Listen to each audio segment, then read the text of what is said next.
Hello, everyone, and welcome to Sleepy Shadows. I know many of you listen to these stories to relax and fall asleep.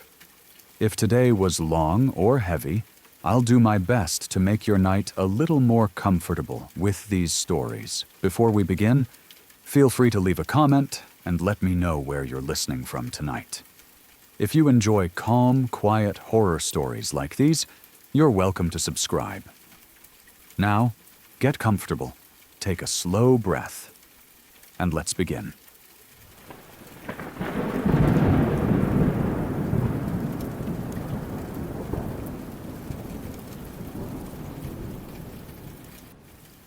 This happened years ago, but it's one of those memories that never really fades.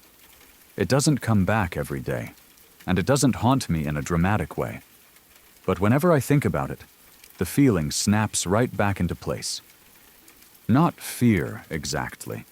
More like anger mixed with clarity. The kind of memory that changes how you see situations long after they've passed. It was a house party. The kind that feels chaotic in the moment, but normal in hindsight. Someone's place where parents were gone for the night. Music playing too loud. People coming and going, drinks everywhere. Laughter spilling into rooms that weren't meant to hold that many people. Nothing about it felt dangerous at the time, just loud, crowded, and messy. By the end of the night, a bunch of us decided to crash there instead of trying to get home. It wasn't planned. It just sort of happened the way these things always do. One person lies down, then another, then suddenly no one wants to leave, and the house turns into a makeshift sleepover. There were about 15 girls in one room, some on the floor, some sharing beds, some curled up wherever there was space.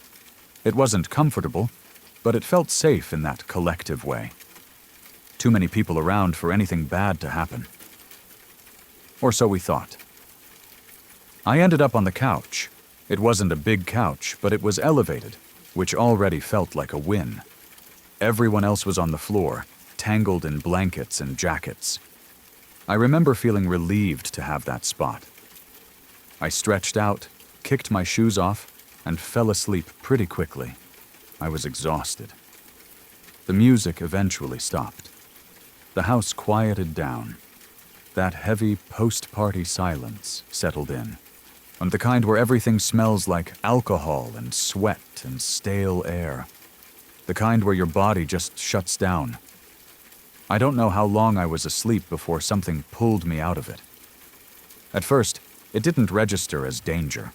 It was just sensation, pressure, touch, something against my feet, my legs, light at first, almost testing.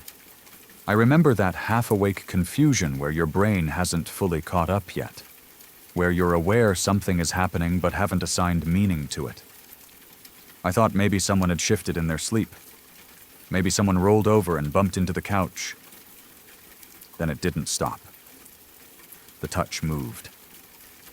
It was deliberate. That's when my body reacted before my brain did. I kicked. Hard. Not a polite nudge. Not a warning. A full instinctive kick fueled by irritation and anger. I sat up at the same time. On adrenaline flooding in. Words already forming before I had fully opened my eyes. I told him this was my spot, and to fuck off. Loud, sharp, mean. The room stirred. Someone groaned. Someone else shifted. I barely registered any of that because I was focused on him.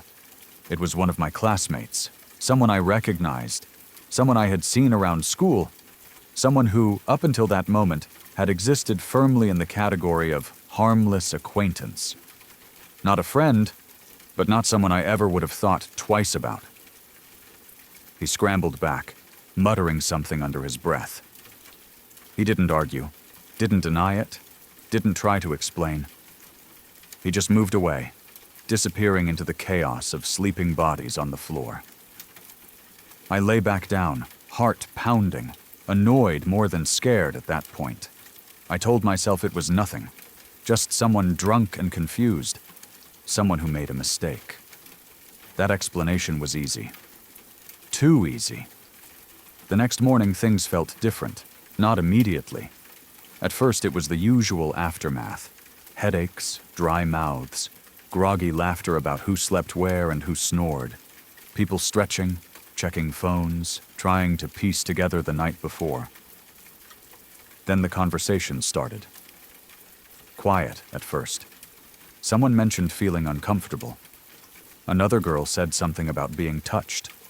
Someone else nodded. Stories began overlapping, details lining up. It wasn't just me.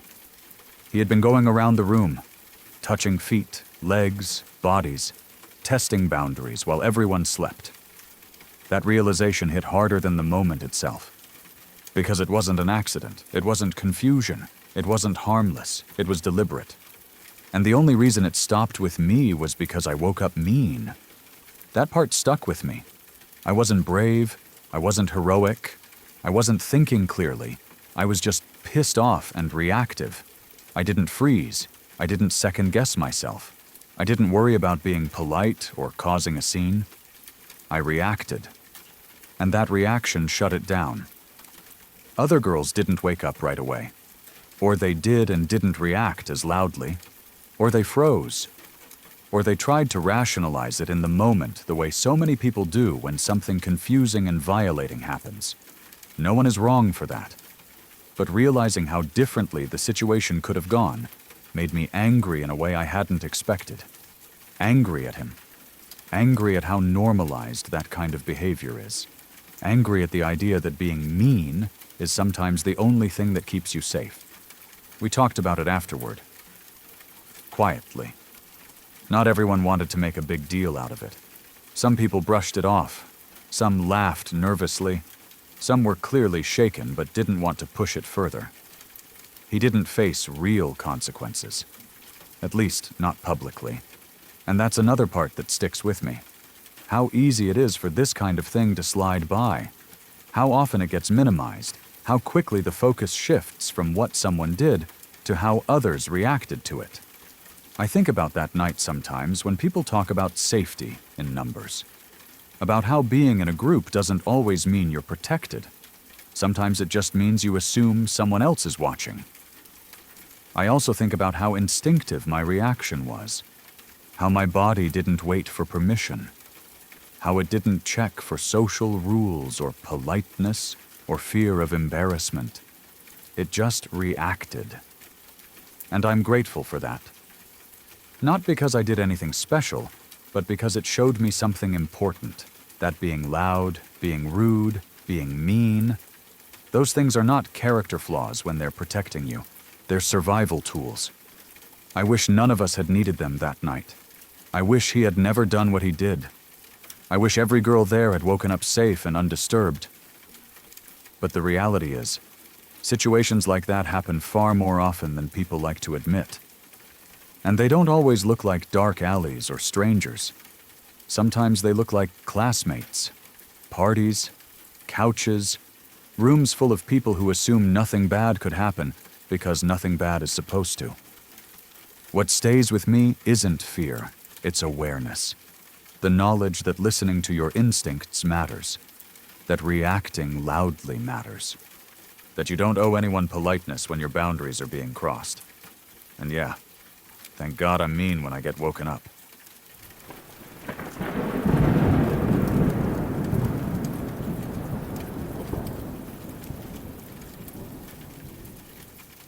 This happened when I was in high school, at an age where you think bad things only happen far away, to people you don't know, in stories you hear on the news. Not to someone you recognize in the hallway. Not to someone who laughed with you, shared classes with you, stood at the same lockers and complained about the same teachers. He was a friend of mine. Not my closest friend, but close enough that his death didn't feel distant or abstract. Close enough that when I think about high school, his face still comes to mind naturally, like he's supposed to be there. It was a normal weekend night. There had been a party, the kind that happens constantly at that age. Loud music, too much alcohol, people who shouldn't be drinking anyway. He drank too much. That part is clear. He was intoxicated, far beyond what he should have been. But he wasn't doing anything violent or reckless. He wasn't driving. He was walking home. That's the part that still feels important. He was walking. It was late, and his neighborhood was quiet. Not near a highway, not near a bar district. Deep inside a residential area where people knew each other, where families lived, where cars drove slowly because there were kids and pets and streetlights spaced far apart. Somewhere on that walk, someone hit him with their car. At first, people assumed it was an accident, that someone must have been speeding, panicked, and driven off. That's how these stories usually go. But the autopsy told a very different story. The injuries showed that the car wasn't moving fast. Not fast at all. The medical examiner said the damage was consistent with a vehicle traveling under 10 miles per hour, or slow enough that the driver would have felt it. Slow enough that there was no way they didn't know they had hit a person.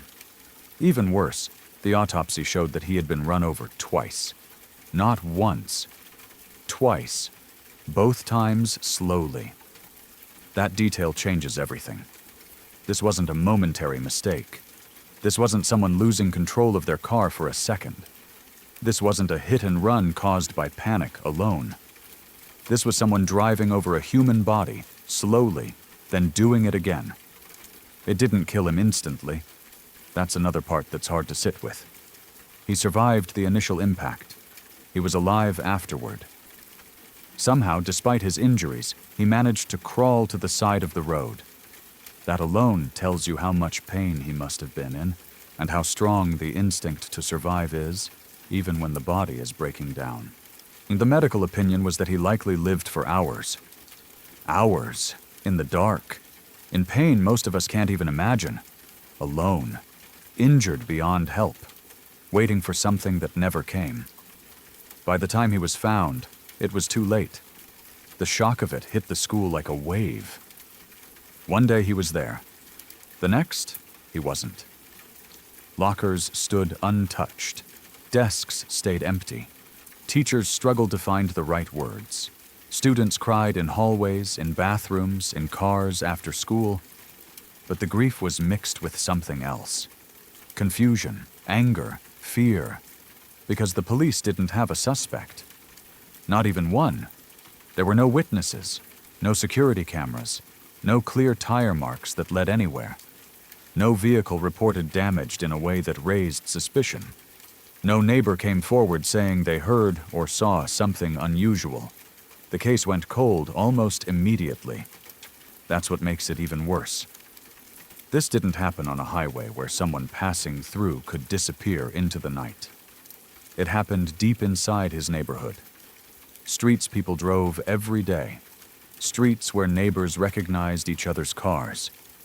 Streets where someone had to live nearby. Which means whoever did this probably went home afterward. They parked their car. They went inside. They washed their hands. They slept in their bed. And they may still live there. That thought never leaves you once it takes hold. Every time someone drove through that area afterward, people wondered. Every unfamiliar car looked suspicious. Every familiar one, too. Because the truth is, the person responsible could have been anyone. A neighbor, a parent, someone who waved at you while walking their dog, someone who never got caught. As time passed, the case faded from the news, but it never faded from memory. It became one of those stories people bring up quietly, years later, with disbelief still in their voices.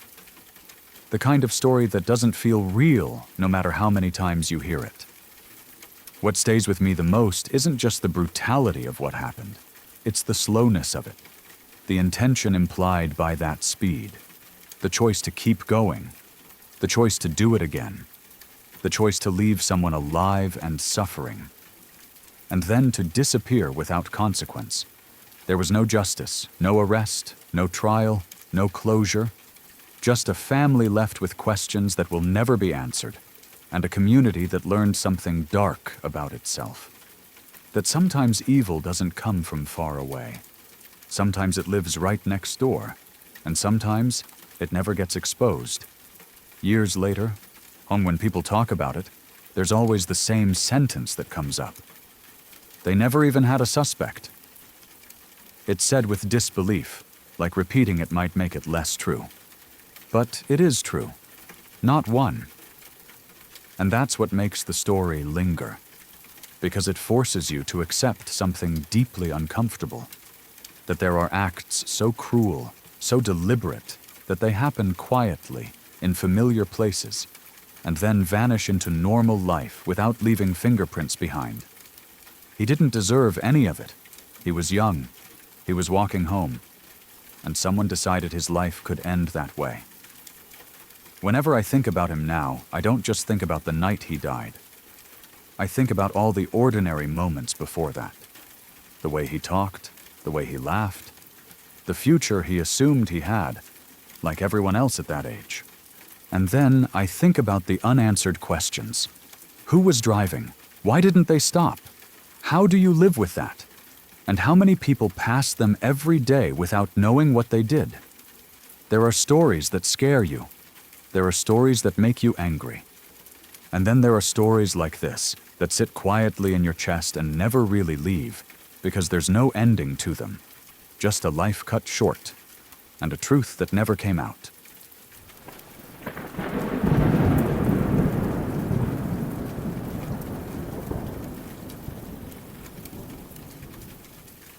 One of the things that makes this case so hard to sit with, even all these years later, is that there was never a reason, no argument, no fight, no bad blood that anyone could point to, nothing that could be traced back to that party or to anything he had done that night. When people talk about violent deaths, especially involving young people, there's usually some kind of explanation offered, a trigger, a buildup, a chain of events that, once laid out, makes the outcome horrifying but at least understandable. This wasn't like that. There was no altercation at the party. No one remembers him arguing with anyone. No one remembers him leaving angry or upset. He wasn't targeted during the night, wasn't threatened, wasn't involved in anything shady or aggressive. He was drunk, yes, but not belligerent, not confrontational. Just a teenager who drank too much and decided to walk home instead of calling someone. That's it. That's the entire setup. When the police started investigating, they did what investigators always do when a crime doesn't immediately make sense. They looked for hidden motives. They assumed there must be something more, something people didn't know about, some kind of secret life or risky behavior that could explain why someone would do something so deliberate and cruel. Their first working theory was that he might have been involved in something criminal. Maybe a drug deal gone wrong. Maybe he owed money. Maybe he crossed the wrong people. That kind of explanation, while awful, would at least give the crime a shape, a logic. But there was no evidence. They dug into his life, his friendships, his family, his finances, his phone records, his school life. They talked to everyone who knew him, teachers, friends, neighbors. No one had anything even remotely suspicious to share. He wasn't involved with criminals. He wasn't in debt. He wasn't hiding anything. He was just a kid. A drunk kid walking home in his own neighborhood. When that theory collapsed, there was nothing solid to replace it. No suspect emerged. No pattern fit. No prior incidents in the area lined up in a way that made sense. The lack of speed involved in the crime ruled out panic or loss of control. The fact that he was run over twice ruled out accident entirely. This was intentional, but intention without motive is one of the hardest things for law enforcement to deal with. You can't profile randomness easily. The cops didn't like saying it out loud. But eventually it became clear they had no decent working theory. Every idea they floated fell apart under scrutiny. There was no evidence pointing in any direction strongly enough to follow. And that's when the most disturbing possibility started to settle in. That it might have been random. That someone, somewhere nearby, saw a drunk teenager stumbling down a dark residential street and decided to act. Not out of anger, not out of revenge, not out of necessity, but because they could. That idea is deeply uncomfortable because it removes all the usual safety nets people rely on to feel secure. We tell ourselves that bad things happen for reasons, that if we avoid certain behaviors or situations, we'll be okay. That danger is predictable if you know what to look for. Randomness destroys that illusion. If this was random, or then there was nothing he could have done differently, short of not existing in that moment. If it was random, then anyone could have been in his place. Anyone walking home, anyone vulnerable, anyone unlucky enough to cross paths with the wrong person at the wrong time. The way the car moved slowly over him suggests deliberation, not impulse. That's what chills people the most. Whoever did this didn't just lash out and flee. They stayed. They felt what was happening. They chose to do it again. And then they left him there. And they were never identified. That means the person responsible didn't panic afterward in a way that drew attention. They didn't crash. They didn't seek help. They didn't confess. They didn't show visible signs of distress that made someone suspicious. But they blended back into normal life seamlessly enough to avoid detection entirely. That's terrifying in a quiet way, because it suggests a level of control, or at least comfort, with what they had done. The fact that this happened deep inside his neighborhood only sharpens that fear. This wasn't a stranger passing through from a highway or an unfamiliar area.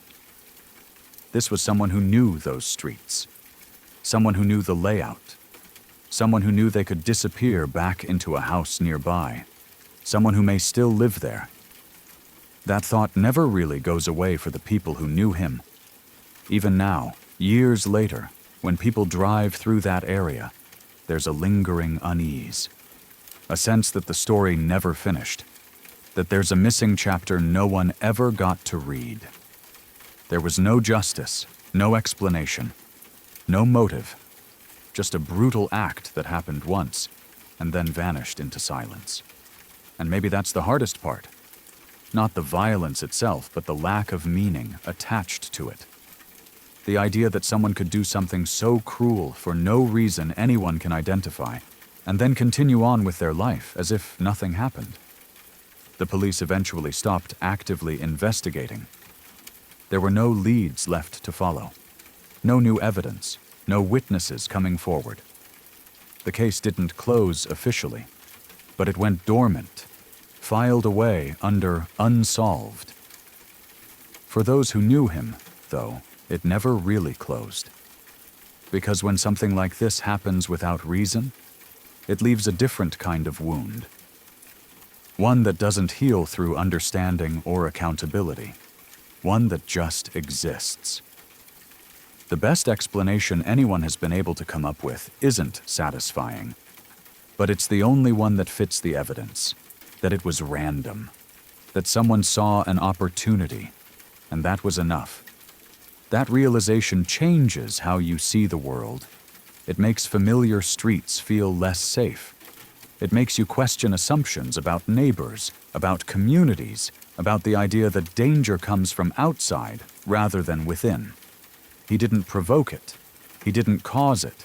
He didn't deserve it. He was just walking home. And someone decided that was enough.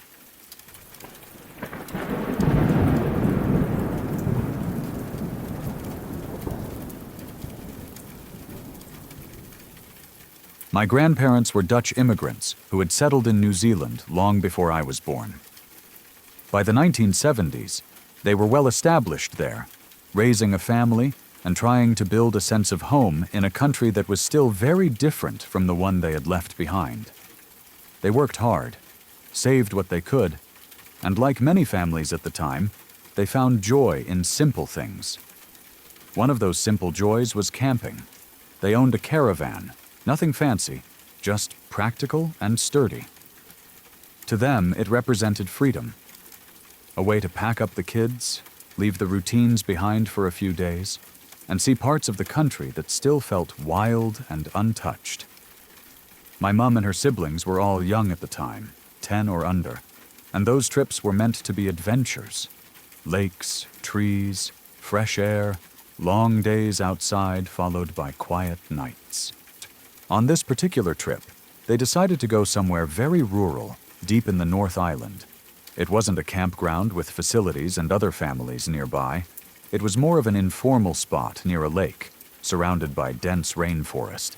The kind of place people went because it was beautiful and remote, not because it was safe or convenient. They were completely surrounded by bush. During the day, it was peaceful. The lake was calm. The trees towered overhead. Birds called from every direction. The kids ran around, explored, got tired in that good, honest way children do when they've been outside all day. Everything about it felt right. Isolated, yes, but not threatening. When night came, they settled into the caravan. The children fell asleep quickly, exhausted. My grandparents stayed awake a little longer. They were sitting quietly, but reading, maybe talking softly, having a cup of tea. Nothing unusual, just the normal end to a long day. That's when the sounds started. At first they were subtle, easy to dismiss. A snap of a twig somewhere nearby, the soft crunch of something moving through undergrowth. In a rainforest at night, those kinds of noises are common. Animals move, branches fall. The forest never truly goes silent. They told themselves that. But the noises didn't stop. They became more distinct, more deliberate. Footsteps, not fast, not frantic, but careful. Slow. Close enough that it felt wrong. Once or twice they thought they heard what might have been a hushed voice, low and indistinct. Not clear enough to understand, but enough to make them look at each other in silence. They didn't say much at first. No one wants to be the one to admit they're scared, especially when you're responsible for children. They told themselves they were being paranoid. That isolation was playing tricks on their minds. Still, the feeling in the caravan changed. The sense of safety drained away quietly, replaced by tension. My grandmother grew uneasy. My grandfather tried to stay calm, but later he admitted that something felt deeply wrong. Not like an animal outside, not like random forest noise, like people. Eventually, my grandmother lay down, trying to sleep. My grandfather stayed awake. He said he couldn't relax. Every small sound made him tense. He lay there listening, heart beating louder than it should have. Then he heard it clearly. A definite footstep. Right outside the caravan door, not in the distance, not off to the side, directly outside. He held his breath and listened. The night was pitch black, thus there was no moon, no ambient light. The darkness outside the small caravan windows was absolute, like staring into a wall. Slowly, carefully, he leaned towards the window and peeked out. At first he saw nothing. Then he noticed a small glow. A cigarette?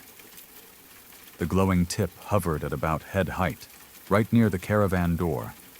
Whoever was holding it was standing very still, tall enough that the cigarette wasn't low to the ground, tall enough to be an adult man. My grandfather could still hear other footsteps, too. Movement around the caravan. More than one person. Even though the man with the cigarette wasn't moving, others clearly were. That was the moment he later described as the most fear he had ever felt in his life. This wasn't imagination anymore.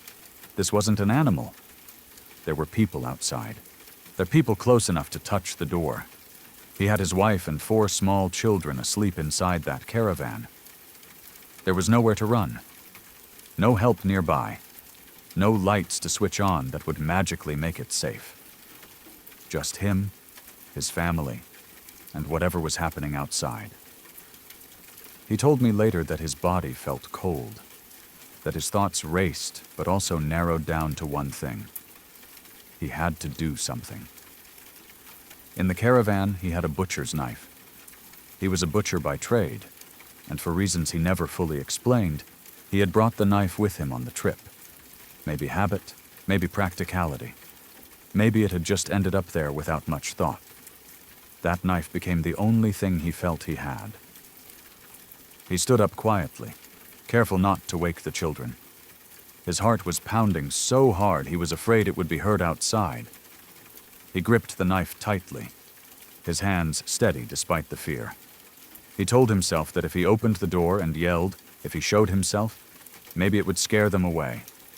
Maybe they were just trying to see if anyone was there. Maybe confidence was enough. He took a breath and opened the caravan door. The night outside was empty. No people, no footsteps, no movement. Just darkness and silence. For a moment, he genuinely thought he had lost his mind. Then he looked down. On the ground, right outside the door, was a cigarette butt. Fresh, recently finished, still faintly warm. There was no doubt anymore. Someone had been there. He didn't wait. He didn't investigate further. He didn't call out. He didn't try to understand who or why. He closed the door, woke my grandmother, and told her to get the kids up immediately. He was already moving, already preparing to leave. Luckily, he had planned to start driving early the next morning anyway, so much of their gear was ready. Within minutes, everyone was awake, confused, scared, but moving. He got them into the car, hooked up the caravan, and drove. They didn't stop until they reached an area closer to a town, somewhere with lights, somewhere with other people, somewhere that felt anchored to civilization again. They never went back to that spot. When my grandfather told me this story years later, he didn't embellish it. He didn't dramatize it. He told it plainly, but his voice changed when he described the cigarette glowing in the darkness. That detail stayed with him more than anything else. Not the footsteps, not the fear, the certainty. The knowledge that someone had been standing there, silently, watching a caravan full of sleeping children in the middle of nowhere. They never found out who it was. They never learned why they were there. Maybe it was opportunistic. Maybe it was curiosity. Maybe it was something far worse that never got the chance to happen because my grandfather acted when he did. That uncertainty is what makes the story linger, because nothing supernatural happened. There was no monster, no ghost, just people in the dark, far from help. And sometimes, that's far more terrifying. To this day, my family treats that story as a reminder, not just about fear, but about instinct. About the way your body recognizes danger before your mind wants to accept it. About how sometimes leaving without answers is the safest choice you can make. My grandparents never camped that remotely again. And honestly, after hearing that story, I don't blame them at all. Sorry to interrupt for just a moment. If you're new here, I'd appreciate it if you subscribe to Sleepy Shadows for daily calm horror stories made for late nights and sleep. You can also turn on notifications so you don't miss a new story when the night gets quiet and the shadows return. Now, let's continue. She was a middle-aged woman living in North Carolina when the memory finally stopped being something she could ignore. It wasn't a dramatic memory. It didn't come with screams or violence or clear images. It was small, quiet, and fleeting. But it had followed her for most of her life, surfacing at strange moments and then slipping away again before she could fully grasp it. The memory was of her father's face. Not a full image, not a clear moment. Just his face, pale and still, seen briefly when she was a child, reflected in the dark opening of the old farm privy. It was the kind of memory that didn't make sense on its own. And because it didn't make sense, she spent years telling herself it meant nothing. Her father had left the family when she was very young, around 5 years old. That was the story she grew up with. He abandoned them. He walked out. He disappeared. Families fell apart all the time. and this was just another version of that. But no one talked about him much after that. There were no photos on the walls, no stories told at holidays. He simply became a blank space in the family history. Still, the memory remained. As she got older, it began to bother her more. Not because it felt scary, but because it felt unfinished, like a sentence that had been cut off halfway through. She would sometimes catch herself thinking about it late at night or during quiet moments, wondering why her mind kept returning to that one strange image. Eventually, she began therapy. At first, they talked about the usual things: childhood loss, abandonment, trust issues, the long shadow a missing parent can cast over a person's life. But the memory of the privy kept coming up, no matter how much she tried to steer away from it. She mentioned it to her therapist almost as an afterthought, embarrassed to even bring it up. But her therapist listened carefully and suggested something she had never considered before: hypnotic regression. The idea wasn't to invent new memories or create something dramatic, but to explore what might already be there, to see if the mind had buried details as a way of protecting itself. She was hesitant, skeptical even, but also curious. After carrying the same unresolved feeling for decades, she was willing to try. The sessions started slowly. At first, nothing significant happened. Just fragments, sensations. The smell of the old farmhouse, the sound of cicadas outside at night, the creak of floorboards, ordinary childhood impressions. Then, during one session, another memory surfaced. She was very young, barely old enough to understand what she was seeing. She remembered walking into the kitchen late at night. The house was quiet, the way it only gets when children are supposed to be asleep. The light was on, and her mother was there, mopping the floor. But not like normal. There was blood. Not everywhere, not sprayed, but enough that it stood out clearly against the worn kitchen floor. Her mother was frantic, scrubbing, moving quickly. When she noticed her daughter standing there, she turned and yelled at her to go back to bed. Her voice was sharp, panicked, nothing like the calm tone she usually used. The memory ended there. When the woman came out of the session, she was shaken. Not because the memory was graphic, but because it felt real in a way the privy image never had. It had context, emotion, fear. She told her therapist everything. As more sessions followed, small details began to align. The timing of her father's disappearance, the way no one ever spoke about him, the strange absence of any legal paperwork, no divorce records, no official explanation beyond vague statements. Her mother still lived on the family farm. That fact began to weigh heavily on her. Eventually, the therapist recommended that she speak to authorities, not with an accusation, but with the information she had. She was reluctant. She didn't want to believe what the memories were suggesting. But the alternative was continuing to live with a question that would never let her rest. The local sheriff took the information seriously. This wasn't treated as a paranormal story or a recovered memory spectacle. Investigators approached it cautiously, verifying what they could. Old records were checked, property maps were reviewed, neighbors were interviewed, the location of the old privy was identified. With enough cause, a warrant was issued. They dug where the privy had once stood. They didn't have to dig very far. Her father was still there. The remains showed signs that he had been dismembered, likely to make it possible to fit him down the narrow opening. There was no doubt about what had happened. This wasn't an accident. This wasn't abandonment. It was murder. The discovery sent shockwaves through the community. This was before the internet, before social media, before instant updates and speculation.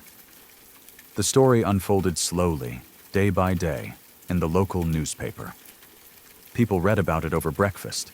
They talked about it in grocery stores and church parking lots. The idea that something like this could remain hidden for so long, on a quiet family farm, unsettled everyone. Attention turned to the mother. She was in her 70s by then, frail, but soft-spoken. A woman many in the community had known for years. The idea that she could be responsible felt impossible to some, and disturbingly plausible to others. The district attorney began reviewing the case. There were questions about evidence, about time, about mental state. Decades had passed. Witnesses were gone. Memories had faded. The law moves carefully when time stretches that far back. Then, before any decision could be finalized, something else happened. As the mother drove out to the far edge of the property, to the north 40, she brought a pistol with her. What happened next ended any chance of a courtroom trial. The case closed not with a verdict, but with silence. For the woman who had started therapy hoping to understand a vague childhood memory, the outcome was overwhelming. She didn't feel relief. She didn't feel justice in the traditional sense. She felt a strange, heavy calm, like something buried deep inside her had finally been brought into the light, even if the light was harsh. The memory of her father's face finally made sense. Not as a ghost story, not as imagination, but as a child's mind trying to hold on to the truth long enough for the adult version of herself to uncover it. Some memories don't disappear. They wait, quietly, patiently, until someone is finally ready to listen.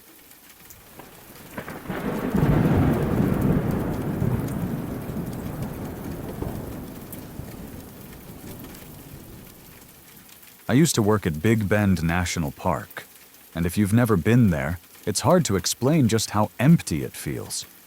Not empty in a boring way. Empty in a way that makes you realize how small you are. The land stretches out forever, mountains stacked against the horizon, canyons carved deep and dry, and silence that feels heavy instead of peaceful. During the day, it's beautiful. At night, it's something else entirely. I was living in Panther Junction at the time. That alone should tell you something. The names out there aren't subtle. There's a wash behind the area, kind of a canyon that cuts through the land, and it's called Panther Canyon. It's not poetic, it's literal. We knew there were mountain lions living out there. Not rumors, not stories. Actual confirmed animals. We had seen one a few times from a distance, and rangers talked about at least a pair living in that area. For context, mountain lions, panthers, cougars, whatever you want to call them, are not like bears. They don't blunder around. They don't make a lot of noise. They don't announce themselves. They are quiet, patient, and very, very good at not being seen. Most people who encounter one never realize it was there until much later, if they realize it at all. Knowing all this, for some reason, I thought it would be a good idea to go looking for one at night. I had bought a pair of night vision goggles. Not cheap toy ones, but real NVGs. I was excited about them in the way you get excited about new gear, especially when you live and work somewhere wild. I told myself it was for observation, for curiosity, for seeing animals in their natural environment. In reality, it was a mix of boredom, confidence, and not fully respecting what I was dealing with. A buddy of mine was supposed to come with me. That was the plan. 2 people. Safety in numbers, someone to watch your back, someone to confirm what you're seeing. But he got too drunk that night. Not just tipsy, but done. Out of the question. I should have taken that as a sign and stayed in. Instead, I went alone. That was the mistake. I headed out after dark, NVGs on, walking toward Panther Canyon. The goggles worked incredibly well. The desert at night through night vision looks unreal. Everything glows in shades of green. Rocks, bushes, the ground itself. Depth perception changes. Distance feels strange. Your brain has to constantly recalibrate. At first, It was almost fun. I could see way better than I should have been able to. I could spot small animals moving in the brush. Rabbits, maybe a fox. The goggles made me feel capable, like technology had leveled the playing field between me and whatever else was out there. That confidence didn't last long. As I moved deeper toward the canyon, the environment changed. The wash dipped down, the walls closing in a bit. The brush grew thicker in places. Shadows became deeper, even through the night vision. Sound behaved differently, too. Footsteps echoed oddly. Little noises bounced around. And that's when it hit me. Panthers are nocturnal. I knew that intellectually. I had always known that. But knowing something and feeling it are very different. It suddenly occurred to me that while I was creeping toward what I believed was a den, the animal I was hoping to see was already awake, already active, already operating at full capacity. And unlike me, it didn't need goggles. It could hear me, every step, every shift of weight, the crunch of gravel, the brush brushing against my legs. It could smell me too. Sweat, human scent, oil, everything. I realized, very suddenly, that I wasn't sneaking up on anything. I was announcing myself. I slowed down, trying to be quieter, but that only made things worse. When you move slowly, you become deliberate. Every sound becomes intentional. I could hear my own breathing in my ears. I could hear my boots against the ground no matter how careful I was. The silence around me felt wrong. Not empty. Focused. I reached what I thought was a safe distance from where the den area was supposed to be. I stopped and scanned the area with the goggles. I was looking at the ground, the rocks, the shadows between bushes, trying to spot movement. I kept thinking, where is it? Where's the cat? That question should have scared me more than it did, because the answer wasn't that it wasn't there. The answer was that I couldn't see it. Dead silence. No birds, no insects, no small animal movement. That alone is a bad sign in the wild. Nature doesn't go quiet for no reason. It goes quiet when something is wrong. I had this overwhelming feeling of being watched. Not paranoia, not imagination. That deep, primal awareness that something with intent is paying attention to you. The kind of feeling that makes your skin feel tight and your stomach drop. I stood there, frozen, scanning the area, trying to convince myself I was overreacting, trying to laugh it off in my head, trying to be the confident guy with the cool gear. Most then I heard rustling. Not loud, not crashing, just brush moving. Close enough that it wasn't wind. That was it. Every rational thought disappeared. Every bit of bravado evaporated instantly. I didn't wait to confirm anything. I didn't try to locate the sound. I didn't try to observe. I turned around and ran. Not a tactical retreat. Not a careful withdrawal. I hightailed it back the way I came, adrenaline dumping into my system so hard my legs felt light and heavy at the same time. I didn't care about noise anymore. I didn't care about stealth.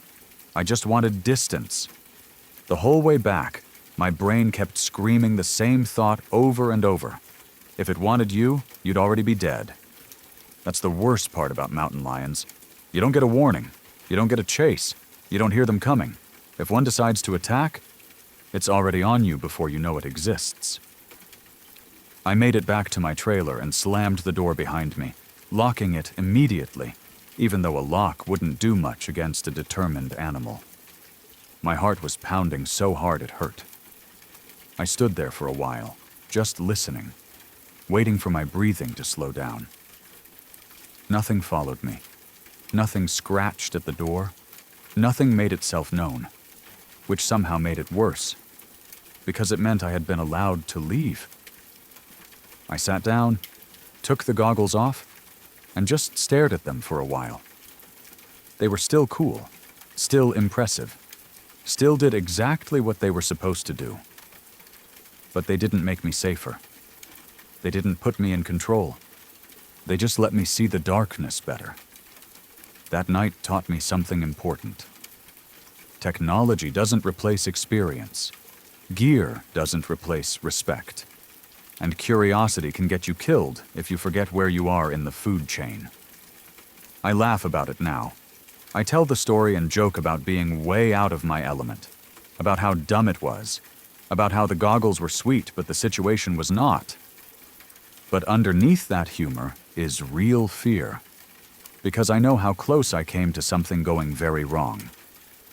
I walked up on a known panther den, alone, at night, in complete darkness, thinking I was the observer. In reality, I was the one being observed the entire time, and that realization still sends a chill through me every time I think about it.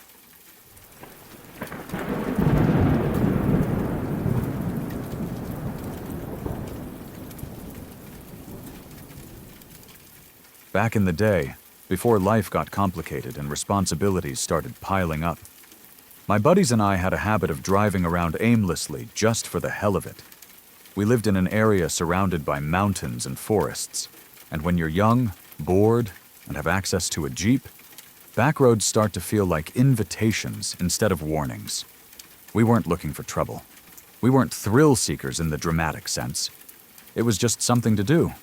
Load up, drive slow, take random turns, see where the road went. Sometimes you'd find a good view, sometimes an old abandoned structure, sometimes nothing at all. The emptiness was part of the appeal. There was one Forest Service road we all knew about. We'd passed it countless times. It branched off the main mountain road we were familiar with, but it was always gated shut. Heavy-set metal gate, locked, with signs warning people to stay out. Because of that, it became one of those things you stop noticing after a while. Just part of the scenery. Then one day, it wasn't gated anymore. No lock, no chain, just wide open. That alone should have made us pause longer than it did. But curiosity has a way of overriding caution, especially when you're young and with friends. We joked about it, wondered aloud why it was open, assumed maybe maintenance had been done, or the Forest Service just hadn't bothered to close it back up yet. So we turned in. The road was a rough two-track, nothing maintained, just dirt and rock with grass growing down the middle. It immediately felt different from the main road.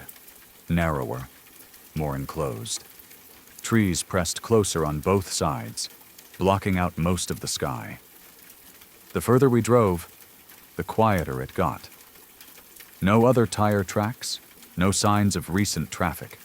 We kept going anyway. Mile after mile passed, the Jeep bouncing along, suspension working overtime. At some point we realized we had gone a lot farther than we thought. About 10 miles in, the road began to dip downward into a hollow.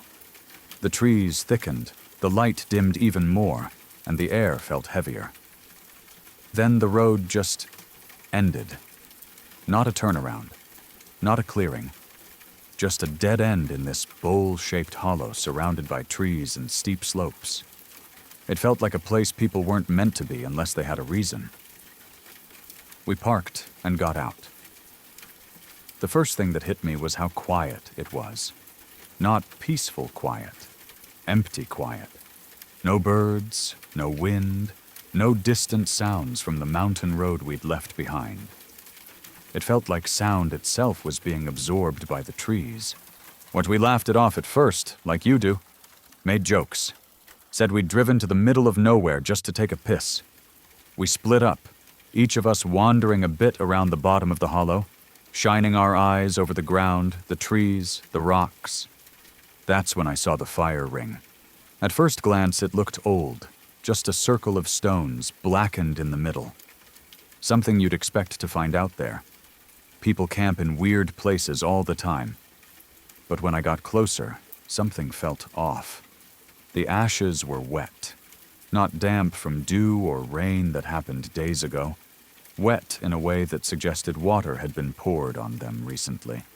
The kind of wet that happens when someone puts a fire out fast. Like they didn't want it burning anymore. Like they needed it gone now.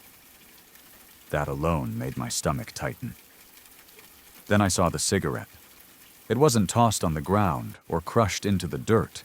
There was a stick jammed upright into the soil, and balanced on top of it was a cigarette. Still lit. Smoke curling upward in thin, lazy lines. No breeze, no person, no vehicle. Just a burning cigarette in a hollow that felt like it was holding its breath. That's the moment when your brain catches up to what your instincts already know. Someone was there. Not earlier. Not hours ago. Right then. And whoever it was had heard us coming. The fire hadn't been put out carefully. It had been snuffed in a hurry. The cigarette wasn't abandoned. It was placed, like someone stepped away from it for a second, or set it there so they could see it burn without holding it. I stopped moving. Every sense went into overdrive. My ears strained for sound. My eyes scanned the tree line. My body felt hot and cold at the same time. I didn't call out. I didn't whistle. I didn't try to be brave. I reached for my pistol. I didn't draw it immediately, but I made sure my hand was on it. That small action alone changed how real the situation felt. This wasn't curiosity anymore. This was self-preservation. I turned and walked back toward the Jeep. Not slowly, not running, just fast enough to put distance between me and that fire ring. I didn't look back. I didn't want to see movement in the trees because I wasn't sure how I'd react if I did. When I got back, my buddies were already there. They weren't joking anymore. They were standing next to the Jeep, guns out, eyes wide, faces tight with that same expression I'm sure was on mine. We didn't need to say much. One of them said something along the lines of, "Ort, we need to get the hell out of here. Now!" No one argued. We piled into the Jeep and left. Fast. Not reckless, but fast enough that the engine roared louder than it had the whole trip in. We didn't stop until we were back on the main mountain road, surrounded by familiar terrain, familiar sounds, and the illusion of safety that comes with being around places you recognize. Only then did we start talking. Each of us had noticed something. Movement that didn't quite register. Sounds that didn't match the environment. That heavy feeling that comes when you realize you're not alone, even though you can't see anyone. We all came to the same conclusion independently. Someone had been hiding in that hollow. Why, we didn't know. Maybe it was nothing criminal. Maybe it was someone living off-grid who didn't want to be found. Or maybe it was someone doing something illegal who panicked when they heard engines coming down a road that was usually gated. Or maybe it was something worse. What stuck with me was the cigarette, the confidence of it, the casualness, the fact that whoever it was didn't immediately flee. They didn't crush it and run. They put it somewhere and stepped away. That suggests they weren't scared of us. They were watching. Not long after that incident, a hiker went missing in that general area. The details were vague, but the circumstances were suspicious. Search efforts turned up nothing. No clear explanation. No resolution. I can't prove it was connected, but I can't shake the feeling that it was. When you spend enough time in remote places, you learn something important. The scariest things aren't animals. They aren't ghosts. They aren't the dark. They're people. People who know the land. People who choose isolation. People who don't want to be seen. That hollow felt like a place someone had claimed, and we wandered into it without permission. We were lucky. We left with nothing more than a story, and a shared understanding that some roads are gated for a reason. And when they're suddenly open, it's worth asking why before driving 10 miles into a place where someone else is already watching you arrive. I still think about that cigarette sometimes, burning quietly in the dark.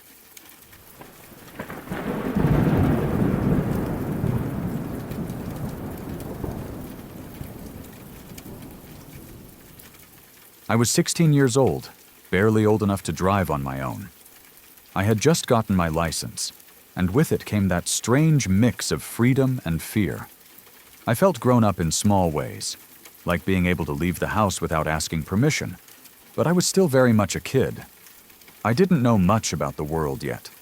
I didn't understand how dark it could be.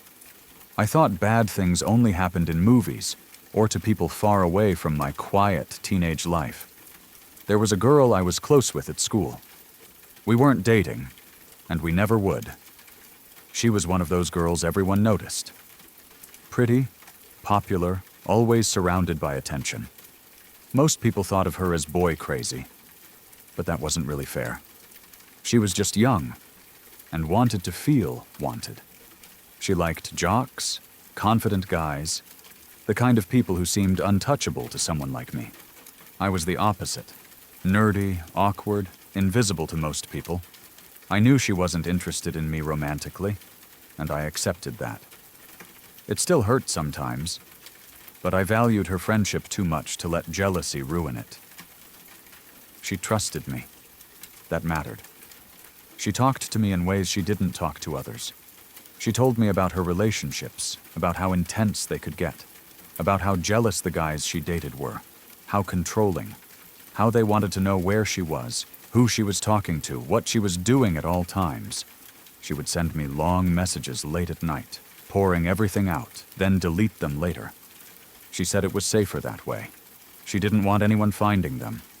Even then, something about that didn't sit right with me, but I didn't have the words for it. I didn't know how to name what I was seeing. I just listened. That's what I knew how to do. One winter night, long after everyone in my house had gone to sleep, my phone rang. That alone was strange. Nobody called that late, especially not on a school night, especially not her. I remember sitting up in bed, heart already beating faster before I even answered, because something about it felt wrong. When I picked up, her voice was barely above a whisper. She was shaking. She asked me to come get her. There was no small talk, no explanation, just urgency. Fear wrapped tightly around every word. I asked her what was wrong, where she was, if she was okay. She cut me off gently but firmly and gave me an address. Her boyfriend's house, in another city. Then she hung up. This was before smartphones, before GPS. I barely knew how to get to school without thinking about it. I had never driven that far alone, especially not at night. My hands were already sweating as I sat there in the dark, staring at my phone. She texted once more. She asked me to bring clothes, a shirt, underwear, sweatpants. That's when the fear really settled in. I didn't think. I just moved. I got out of bed quietly, grabbed whatever clothes I could find that might fit her, and printed directions from MapQuest. The printer sounded painfully loud in the silent house. Every noise felt like it could wake my parents. I pushed my car out of the driveway instead of starting it. I coasted down the street in the cold, heart pounding, until I was far enough away that I felt safe turning the engine on. My hands shook on the steering wheel the entire drive. The roads were empty, streetlights blurred past. The winter air felt sharp and unreal. I kept rehearsing what I would say, what I would do. I didn't know what I was driving toward, only that she needed me. When I reached the house, everything felt wrong. It was quiet, too quiet. No lights on, no cars moving, just a dark house sitting there like it was holding a secret. She came out quickly, trying to make as little noise as possible. She wasn't wearing any clothes. Her makeup was smeared down her face from crying. Her hair was tangled and flat, like she hadn't slept at all. She looked smaller somehow. Fragile, like someone who had been dropped somewhere and didn't know how to get back to herself. She got into the car without saying a word. I started driving immediately. She pulled the clothes on with shaking hands. I didn't look at her. I stared straight ahead, gripping the wheel like it was the only solid thing left in the world. My chest felt tight. I wanted to ask questions, but I was terrified of the answers. Eventually, I asked what happened. She tried to speak, but her voice broke. She swallowed hard, wiped her face, and tried again. She said she had gone to her boyfriend's birthday party. She said she didn't remember much after arriving. She said she woke up like that, in the middle of the room, surrounded by him and his friends, all of them naked. That was all she could say before she started crying again. Quietly, like she didn't want the world to hear her. I didn't know what to say. I didn't have the language for it. I didn't know what consent really meant yet. Not in the way I do now. I didn't understand trauma. I just knew that something horrible had happened to someone I cared about, and I was powerless to fix it. I drove her home. She didn't want to tell her parents. She didn't want anyone to know. She asked me not to say anything. I agreed, because at 16, I thought that was the right thing to do. I thought protecting her meant keeping her secret. I dropped her off quietly. She thanked me, barely meeting my eyes, and disappeared into her house.